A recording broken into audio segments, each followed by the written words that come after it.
Okay. It is yet another exciting moment for Zimbabwe, and today we are joined by some people who are going to be helping reshape the innovation and the tech entrepreneurs here in Zimbabwe.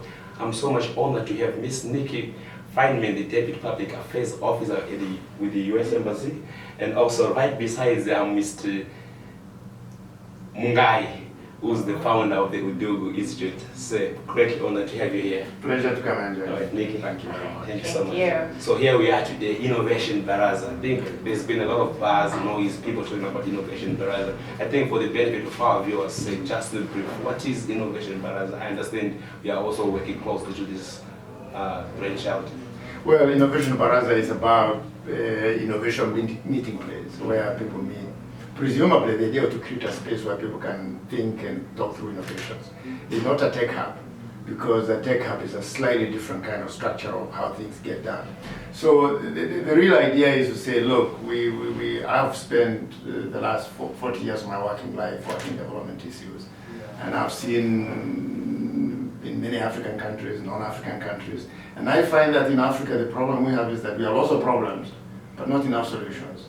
So the question was, how do you actually start, getting the young people are thinking through the problems and the solutions all the time, but we don't see enough of them going to the market. So really the question, how do you link people with ideas, people with some capital, in order to produce solutions out in the market, so the market can respond. So really is about solving real problems. So you are going to be connecting the people with the venture capitalists and the people with the ideas to try and form something. If we can find enough African venture capitalists, yes. The problem is that I don't think, we tried once with something called business as usual. I was supporting a young person doing it about 4 years ago. And she's the one who challenged me and said, we have a problem here. We've got a lot of young people in universities with good ideas, but they just don't seem to go beyond the idea. They leave universities and the idea just dies with them.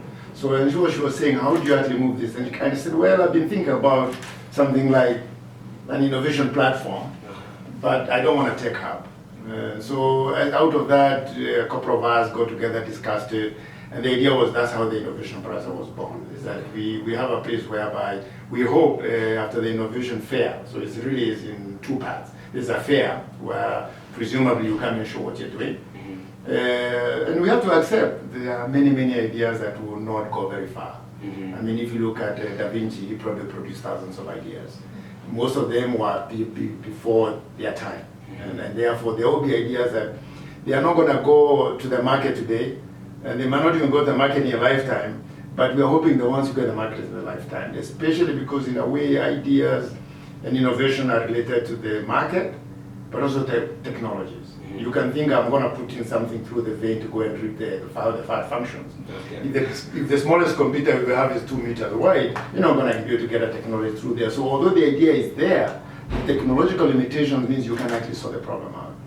So my argument is in Africa, most of the problems we have, the innovation, the technology exists, but we are not applying it. The question is, how do we get the technology applied? So the woman in the village trying to get cleaner water, the woman in the village trying to get a nutritious proper food to their children, the person who is trying to actually figure out how to actually cook more efficiently, how do they actually get technologies to them? And sometimes these technologies exist. I mean, I remember going once, I just came to look at the food nutrition program here, and I went to Matililand, and I found this group of, we have been struggling with cooking beans for malnourished children in Mashonaland. And I go to Matililand, and I'm going to Sambolalima Mangwe, and I find this group of women, and they said, we are short of fire. I said, so how did you cook these beans and get them so fine and they turn into powder? They said, no, we took the beans, we washed them, we semi-dried them, roasted them, ground them. Therefore, you only need 1/10 of the energy to do it. Simple technologies like that, that is information in itself. Okay. So I think that leads me to my next question. Yeah. When you're talking of technology innovations, specifically, I think I understand we've got many readers who are going to be wondering what kind of innovations are you looking up to? Do you have any specific limitations? Sciences, ICTs, industry, agriculture. What kind of innovations and technologies are you looking at in this thing? We are looking at all technologies. As long as there's a problem that faces the African people, and you think you have a technology that can solve it, that's fine. Sometimes the primary technology is like, how do you filter water? Okay. Or how do you actually create a more efficient cooker? That's an important technology. Okay. But sometimes it's purely ICT, which is ICT might be that how do you actually create an app that actually helps people communicate with each each other. But sometimes there's an ICT that links up the knowledge that is the ICT knowledge and the real problem. Like for instance, I'm sitting in the rural areas and I try to move money. I can either give it to you to a bus, or I can actually go to the post office, or you can actually get mobile banking. So there are ICTs that link up the information technology era with the older technology. So I call it the old technology, the hardware technology. And really, three of them are equally important, because in our situation, sometimes if you're trying to get money to your mother in Chipinge, the mobile platform is actually fantastic. But if you're trying to get that lady to get some fertilizer, somebody has to actually move the fertilizer there. And therefore the transportation question, what are you doing about the roads? What kind of materials are we building? Who is working on the new bridges construction processes? Who is actually producing basic technology? How you use the sun to dry vegetables or to sterilize water? Those are problems that she comes from America. They sold most of them probably 100 years ago. Well, I still have the problem. The fact that the problem has sorted somewhere else doesn't mean it's no longer any problem. We need to actually solve the problem for ourselves. And my argument is that it doesn't matter if you're African by birth, you're African by visitor, you're African by friends. Help us figure out a way of solving our problem. And really, that's the real. I went through part of the press release that on the innovation, but as a concept, it says that you've got any idea, don't worry how small or how big it goes. You want to look into that. What are your expectations? Our expectations is that there will be lots of ideas that people put forward. Some of them may be very early on in the gestation of ideas. Some of them probably fairly advanced, and some of them probably are ready to go to the market. The idea is that we will select not more than 40. They will be able to, we'll find a way to make sure they can show the basic concept and the idea of it. 10 of them will be selected to make a pitch. So there will be judges going around and saying, we think this is a great idea. It's either futuristic and therefore deserves a pitch, or it is close to the market, or it's already really solving our problems. People need to know about it because it hasn't got to the market yet because there are some limitations.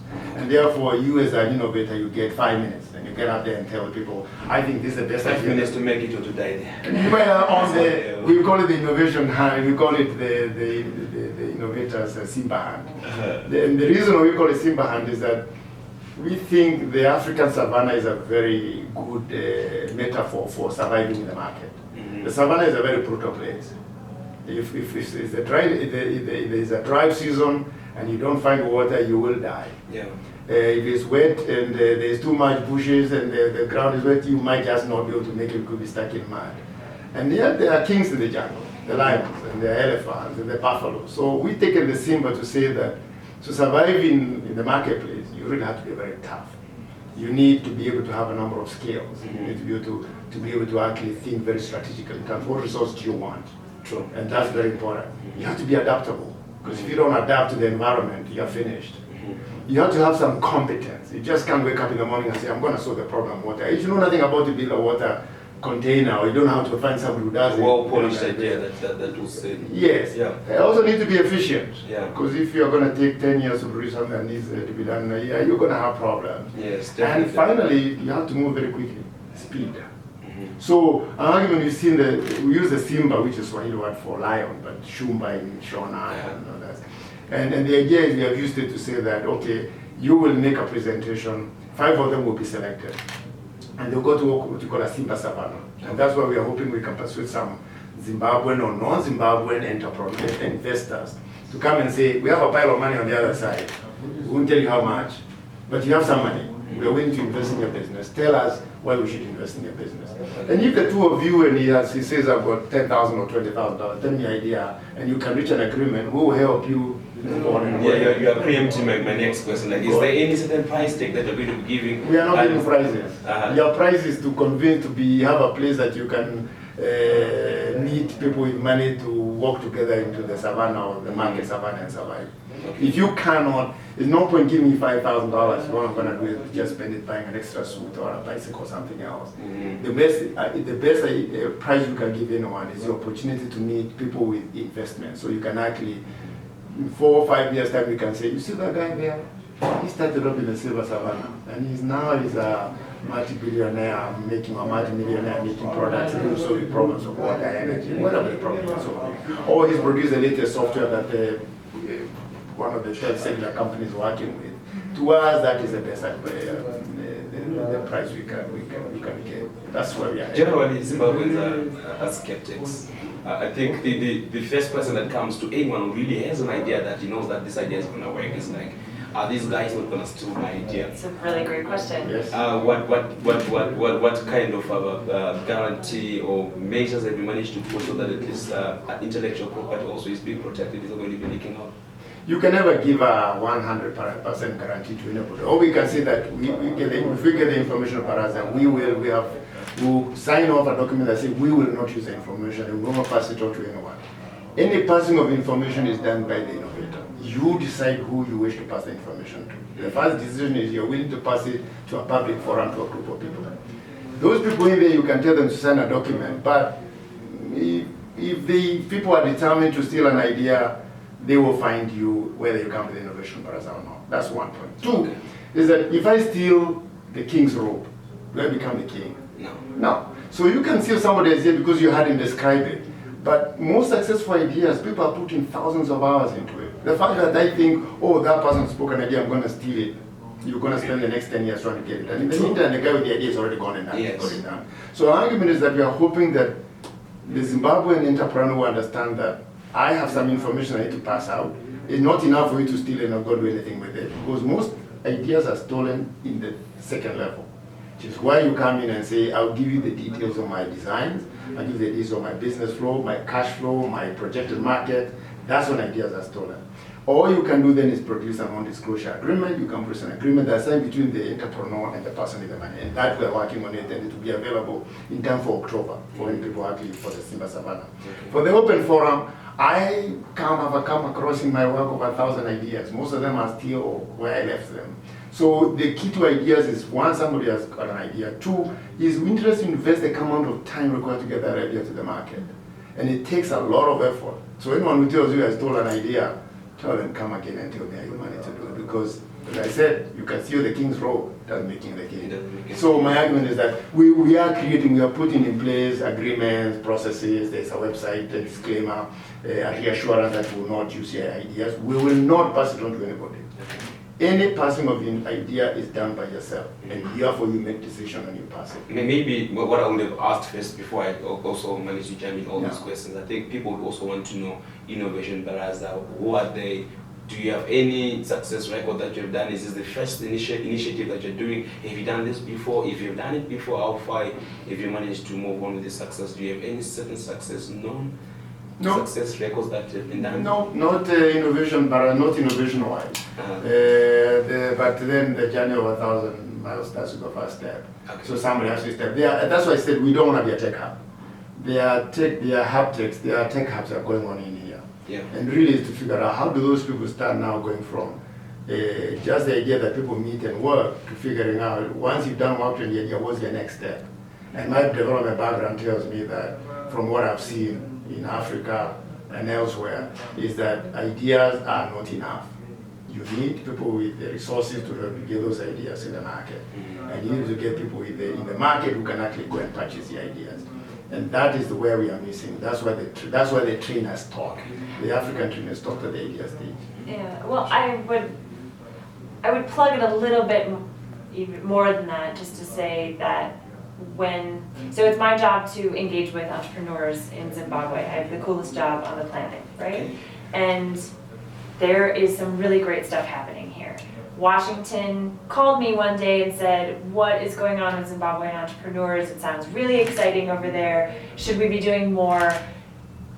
We want to do more. And it just happened that the stars aligned, that I had heard a bit of Dr. LENNEIYE's idea for Innovation Baraza, and we were able to throw this together on a very tight time frame. But I do think that in addition to us having connected at the right time, Innovation Baraza and Udugu Institute and your entire career represents two things we value a lot. And I think that you can deal with the stealing of ideas, just noting how much work they've already done with lawyers on the intellectual property side. I have great confidence that they're taking all the steps that can be taken. Intellectual property is huge for us, right, in the US. Secondly, the the idea of how many hours it takes into your idea, and if your idea is really just that, sure, it can be stolen. Innovation Baraza is partnering with 8 of the hubs in Harare and Bulawayo that are going to be actively working with these entrepreneurs and finalizing their ideas so that it would be impossible to replicate because of the process.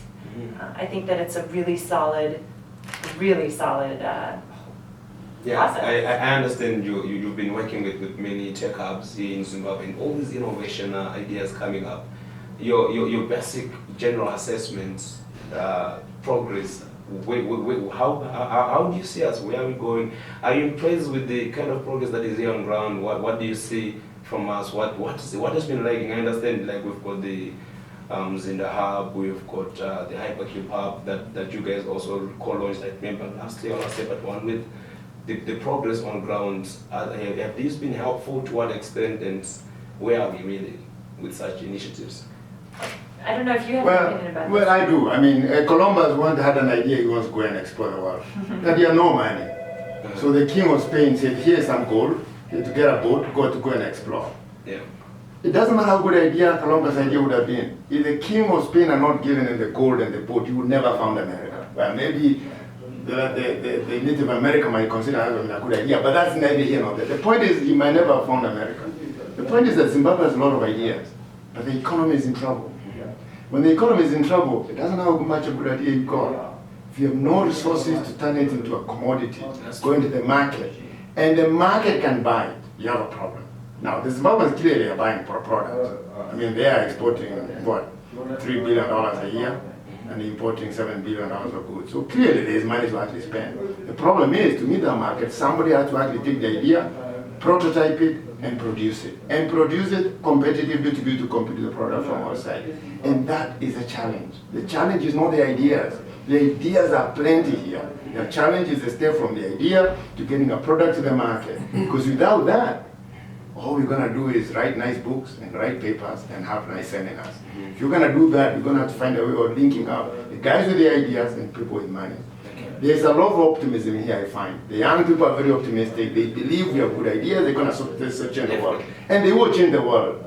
But they need to bring the people with the capital on the ground to do that. And we hope that will help. I hope our initiative, at least our contribution, if not the ideas bit, is to help people find out who has a bit of money, the Shingimutajas, the people with the Deltas, these other guys, the Tremasiwas. Persuade them that rather than just do it for your own company, come out and say, young people, I'm in the beer business. I have a problem. Solve it for me. Or I think your problem can solve my problem in the fuel industry. Or your problem can help me solve my problem in the communication industry. Rather than just look at thinking they're going to do it inside.